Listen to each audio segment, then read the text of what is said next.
ধরুন এক দেশ আরেকটা দেশে আক্রমণ করলো ড্রোন, মিসাইল এবং যুদ্ধ বিমান দিয়ে, আর সেই আক্রমণ ৬০০ কিলোমিটার দূর থেকে শনাক্ত ও নজরদারি করে ৪০০ কিলোমিটার দূর থেকেই ধ্বংস করতে সক্ষম হলো। বাস্তবে কি এটা সম্ভব? বিস্ময়কর হলেও এটি সম্ভব রাশিয়ার তৈরি S-400 আকাশ প্রতিরক্ষা ব্যবস্থা দিয়ে, যা সম্প্রতি ইরানের হাতে এসেছে। যুদ্ধ প্রযুক্তির আজকের পর্বে জানাবো রাশিয়ার এই মারাত্মক আকাশ প্রতিরক্ষা ঢাল নিয়ে।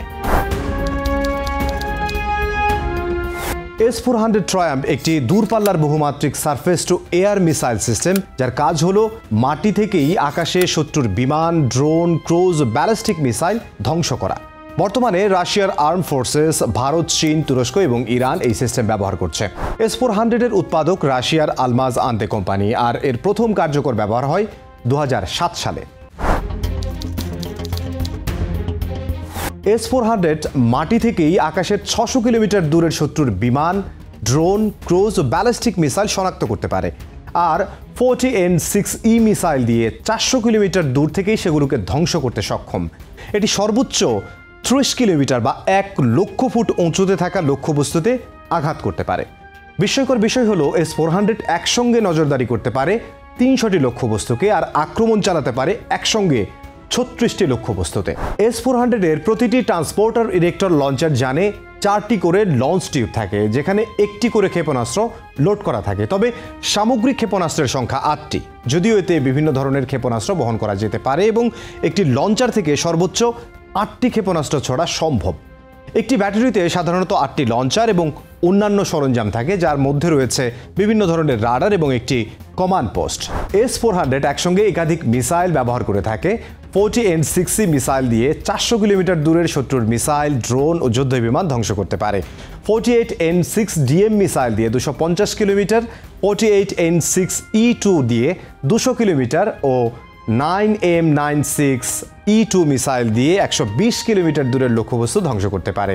এই মিসাইলগুলো একত্রে সিস্টেমটিকে করে তুলেছে বহুমাত্রিক ও ভয়ঙ্কর কার্যকর, যা ব্যবহারিক দেশের আকাশ রাখে সুরক্ষিত ও নিরাপদ। একটি সম্পূর্ণ S-400 ব্যাটারিতে থাকে radar unit, command post, launcher vehicle, reload vehicle. সব ইউনিটই মোবাইল ট্র্যাক মাউন্টেড, তাই এটি ৫ থেকে ১০ মিনিটে নতুন স্থানে মোতায়েনযোগ্য।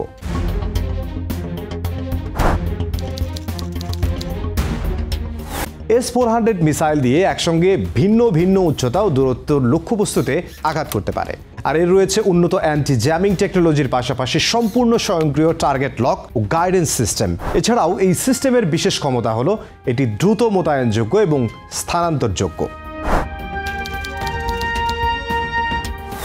S-400 সিস্টেম দিয়ে ৬০০ কিলোমিটার দূরের লক্ষ্যবস্তুকে শনাক্ত ও অনুসরণ করতে পারে নির্ভুলভাবে এবং ৪০০ কিলোমিটার দূরের লক্ষ্যবস্তুকে ধ্বংস করতে পারে। আবার একসঙ্গে একাধিক লক্ষ্যবস্তুতে নির্ভুল আঘাত করতে পারে, যা এটিকে বিশ্বের সবচেয়ে উন্নত সিস্টেমগুলোর একটির মর্যাদা দিয়েছে। অধিকন্তু এই সিস্টেমের রক্ষণাবেক্ষণ খরচ তুলনামূলক কম এবং এটিকে নেটোর প্যাট্রিয়ট PAC-3 সিস্টেমের একমাত্র কার্যকর বিকল্প হিসেবে বিবেচনা করা হয়। ২০২৫ সালের মাঝামাঝি সময়ে ইরানও রাশিয়ার থেকে S-400 গ্রহণ শুরু করে, যা মধ্যপ্রাচ্যের সামরিক ভারসাম্যে নতুন এক অধ্যায় সৃষ্টি করেছে।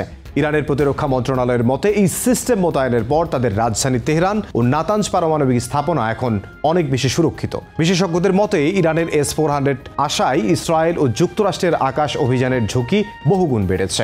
এটি রাশিয়ার প্রভাবকে শুধু ইউরোপ নয়, মধ্যপ্রাচ্যেও আরও গভীর করেছে। ভারত ২০১৮ সালে রাশিয়ার সঙ্গে $৫ বিলিয়ন চুক্তি করে S-400 ক্রয়ের জন্য। এখন পর্যন্ত ভারত ৩টি ইউনিট হাতে পেয়েছে এবং সেগুলো মূলত চীন ও পাকিস্তান সীমান্তে মোতায়েন রয়েছে।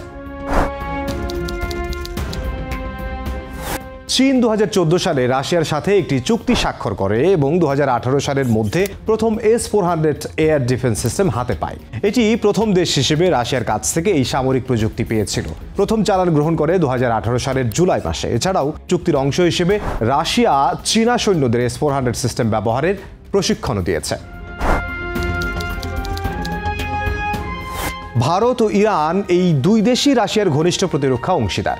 এই দুই দেশের হাতে S-400 আসায় যুক্তরাষ্ট্রের CAA TSA নিষেধাজ্ঞা আইন নিয়ে উদ্বেগ দেখা দিয়েছে। তবে নয়াদিল্লি ও তেহরান উভয়ই জানিয়েছে জাতীয় নিরাপত্তার প্রশ্নে তারা কোনো বিদেশি চাপ মেনে নেবে না। আর বিশ্লেষকরা মনে করেন রাশিয়া এখন একযোগে দক্ষিণ এশিয়া ও মধ্যপ্রাচ্যে প্রতিরক্ষা ভারসাম্যের নতুন কেন্দ্র তৈরি করেছে, যার মাধ্যমে যুক্তরাষ্ট্র ও নেটোর প্রভাব ক্রমশ হ্রাস পাচ্ছে।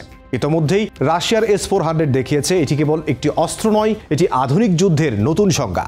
ভারত, ইরান, চীন সকলেই এখন রাশিয়ার প্রযুক্তিকে আকাশ প্রতিরক্ষার মূল ভরসা হিসেবে দেখছে।